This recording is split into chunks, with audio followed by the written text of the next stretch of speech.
반갑습니다. 여러분의 보좌관, 주식대박 보좌관입니다. 화이팅! 영상을 보시기 전에 구독과 좋아요 부탁드립니다. 감사합니다. 투자는 개인의 판단에 따르지만 이번 영상이 큰 도움이 되셨으면 좋겠습니다. 이번 영상은 기업 소개 영상이고요. 기업은 비치로셀입니다.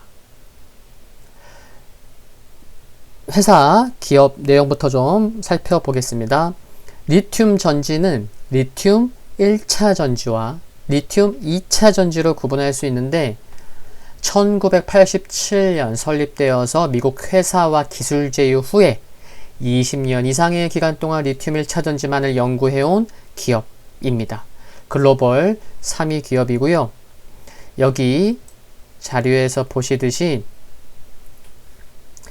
2차 전지가 에너지를 저장해 두었다가 필요할 때 전기를 만들어내는 장치인데 반해서 1차 전지는 방전 뒤에 충전으로 본래의 상태로 되돌릴 수 없는 전지입니다.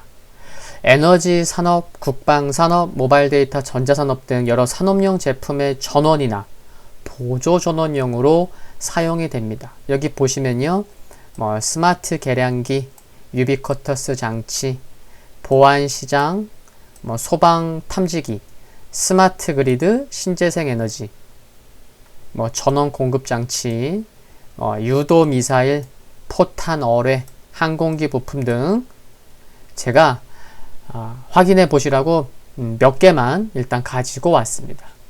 좀 대략 감이 좀 오시나요?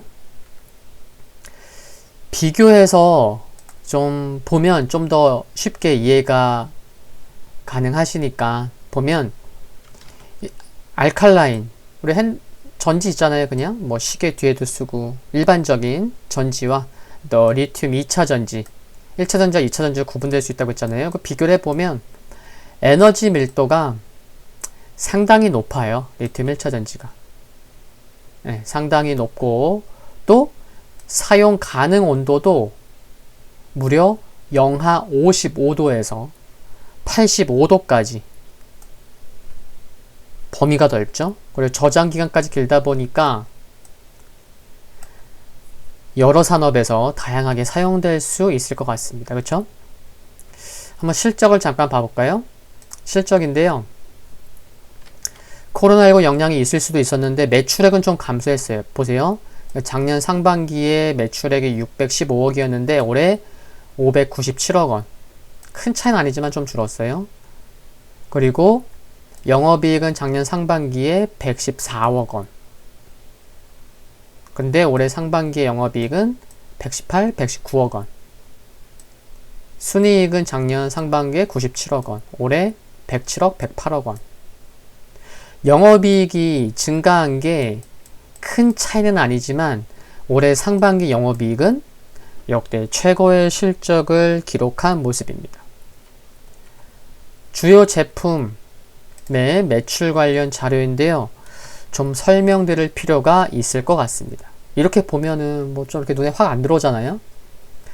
상단에 여기 제품에서 이 두 개를 합치면 어떻게 되죠? 이 두 개만 합쳐도 비중이 벌써 얼마죠? 약 79%가 됩니다. 요거를 좀 설명을 드려야죠. 뭐냐면 물론 1차 전지예요. 비치로셀의 주력 생산 제품인 요거를 뭐라고 하냐면요, 리튬 염화 티오닐 전지라고 합니다. 리튬 염화 티오닐 전지라고 하는데, 그럼 또 이건 뭐냐? 보빈과 운두, 앞에 B자, 앞에 W, 보빈, 운두. 뭐냐면 보빈은요, 매출액의 66%나 차지할 정도로 가장 큰 비중을 차지하고 있잖아요. 리튬 염화 티오닐 전지인데 보빈이에요. 그는 뭐냐면 보빈은 소형 출력 기기에 적합한 타입의 리튬 1차 전지를 뜻합니다. 어디에 쓰이냐면 메모리 백업용, 디지털 미터기 등에 사용이 된다는 거죠. 그리고 그 아래 운두는 W, 이 운두는 뭐냐면 큰 출력의 기기에 적합한 타입의 리튬 1차 전지인데 통신기기, GPS 장비 등에 사용된다고 보시면 됩니다. 현재 비츠로셀의 스마트 미터기의 매출 비중이 55% 정도 되는데요. 55%. 뭐가요? 스마트 미터기. 정부가 앞으로 에너지 디지털화를 추진할 것이기 때문에 관련 산업과의 동반 성장이 기대가 됩니다. 한편 지난달 장승국 대표이사의 인터뷰를 보면 내년 이후에 국내 및 해외 군장비 시장 성장성에 기대를 해봐도 좋을 것 같다고 얘기를 했거든요. 근데 현재 국방 군수산업향 매출 비중이 얼마죠? 약 25%입니다. 국방 쪽에, 군수산업 쪽에. 그러니까 아까 뭐라고 말씀드렸죠? 1차 전지 종류 볼 때 여기 있었잖아요. 그쵸? 뭐였죠? 열전지에서 유도미사일, 포탄, 대포의 어뢰, 전원 공급 장치로 쓰이고 있는 거예요. 이와 같은 열전지가. 그래서 국방 군수 쪽의 매출 비중이 25% 정도 됩니다. 작은 비중이 아니라는 거예요. 향후 국방전력의 선진화 일환으로 국방 무기체계의 첨단화 등에 따른 방향성을 감안하면 역시 이 부분에서도 점진적인 기대감을 가져볼 수 있지 않을까 생각해 볼 수 있겠고요. 기술적인 흐름 잠깐 먼저 짚고 가볼게요. 주봉을 먼저 봐보겠습니다. 주봉을 먼저 보면 보좌관님 이거 뭐죠? 2017년에 이거 거래 정지 됐었던 건데 뭐 안 좋은 거 아니에요? 뭐 그렇게 생각할 수 있죠. 근데 일이 있었는데 뭐냐면 2017년 4월 원인 불명 화재로 충남 공장이 전소되어서 6개월 이상 생산 중단으로 인해 거래 정지가 되었었고요.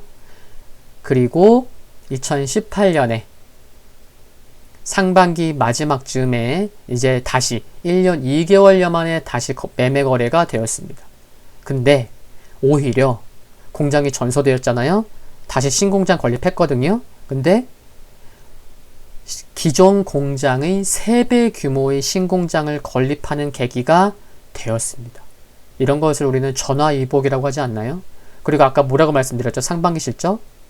작년 상반기보다 크게 이익이 증가한 것은 아니지만 사상 최고의 실적을 기록했다는 말씀 드렸잖아요.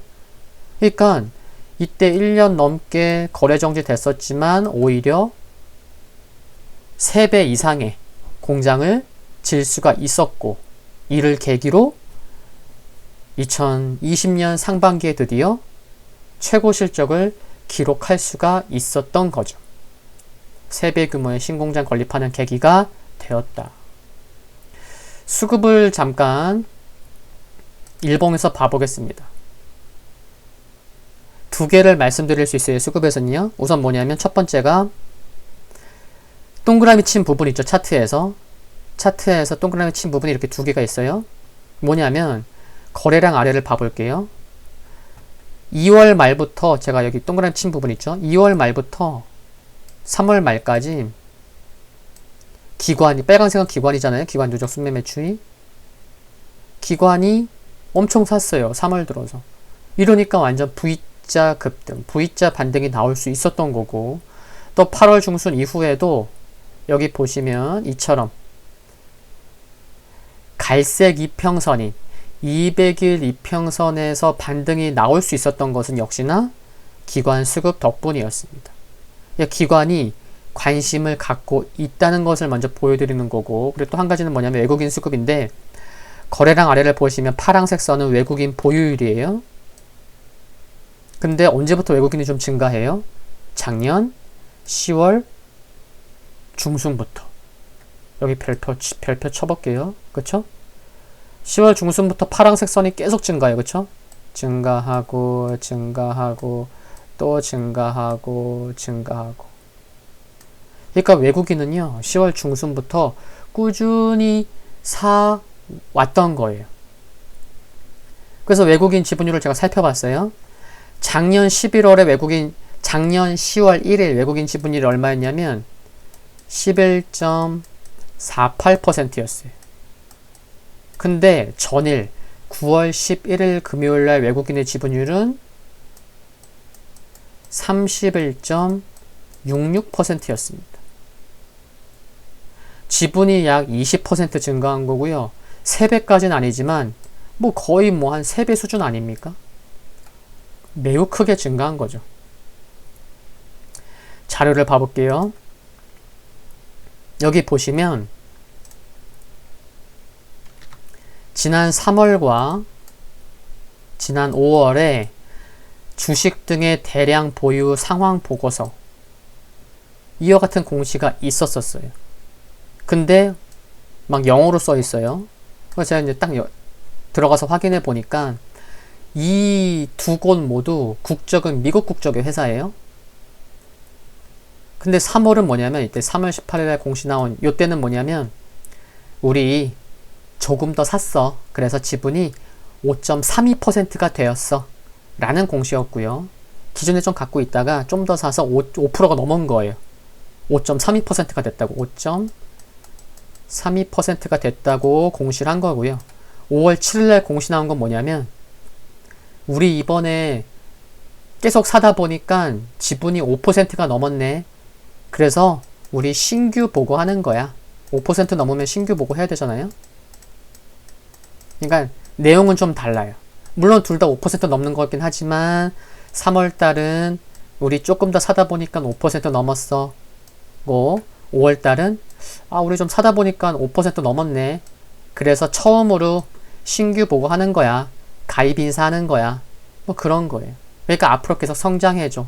뭐 그런 내용입니다. 이 두 곳 모두 회사의 안정성을 봤을 때는 장기 투자 목적으로 들어온 게 아닐까 하는 생각도 가져볼 수 있습니다. 장기 투자라는 표현을 썼는데 보시면 물론 비츠로 셀이요 단기적으로 수급이 뒷받침되거나 아니면 비츠로 셀의 최대 주주가 누구죠? 비츠로 테크예요.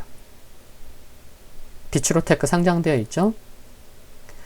그러니까 비츠로 테크와 연관되며 움직이는 경우 또 조금 전 말씀드렸던 것처럼 수급이 뒷받침되거나 그러면 단기적인 흐름도 좋을 수 있어요. 봐볼까요? 작년 10월 달에 이처럼 단기적으로 흐름 좋았죠. 그리고 올해 1월 달 이와 같은 흐름도 있었죠. 그리고 올해 5월 달 이와 같은 흐름도 있었고요. 올해 7월 달 이와 같은 모습도 있었어요. 물론 이와 같은 모습이 있었어요. 한 1년 놓고 보면은 한 4번 정도 매수해서 한 2주일 조금 넘게 보유해서 수익이 좀 제법 날 수 있었던 구간이 한 4번 정도는 있었는데 이렇게 움직인 경우가 있어요. 단기 스윙 관점에서. 근데 9월 11일 금요일 하루 거래량이 얼마였어요? 비츠로셀이 10만 7천 주예요. 거래량이 그리 많지 않아요. 그렇다 보니까 단기 스윙 관점보다는 회사가 좋고 안정성에 초점을 맞춰서 좀 중장기 관점에서 관심을 갖는다면 좋지 않을까 그런 말씀을 드리는 겁니다. 그렇죠? 회사가 좋아도 나 거래량 없고 이런 종목 어떻게 매매 지겨워. 나는 그냥 팔딱팔딱 살아 움직이는 종목 막 일주일에도 한 30-40% 움직일 수도 있고 물론 급락 나올 수도 있지만 그런 리스크 내가 감내할 거야. 뭐 그런 분은 그쵸? 근데 비츠로셀은 아주 단기적으로 막 팍팍팍 움직이고 그런 경우는 그렇게 많지 않다는 거. 거래량 별로 없고. 그런 것을 참고하시면 좋겠다. 그래서 말씀을 드리는 거고요. 주봉과 월봉을 한번 봐볼게요. 지금 모습은 일봉이고 주봉 보시면 이렇습니다. 주봉. 뭐 매물대 뭐 없어요. 그쵸? 네, 주봉 이렇고 월봉 볼까요? 어떠세요? 차트 모습이? 나쁘지 않아요. 네. 현 시점에서 봤을 때는 단기적으로 보시는 분이라면 우상향 중인 에메랄드색 이평선인 120일 이평선을 종가상 강하게 지켜지는 것이 중요하겠죠. 단기적인 관점에서도 말씀을 드리는 거고 관심 종목에 넣어두시고 일봉보다는 주봉과 월봉 관점에서 보시고자 하시는 분께는 좀 오랫동안 지속 관심이 필요해 본다는 말씀을 드리고 싶습니다.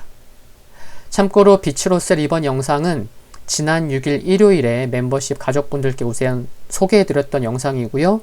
제가 오늘 또 다시 약간 수정해서 다시 영상을 제작했음을 참고하시면 좋겠습니다. 오늘 영상은 여기까지입니다. 도움되셨다면 구독과 좋아요 부탁드리고요. 영상물 아래 좋아요 클릭은 큰 힘이 됩니다. 알림 설정을 전체 알림 받기로 해놓으셔야만 영상 업로드 후에 바로 보실 수 있습니다. 성공 투자하시기를 기원하겠습니다. 건강 유의하시고요. 감사합니다.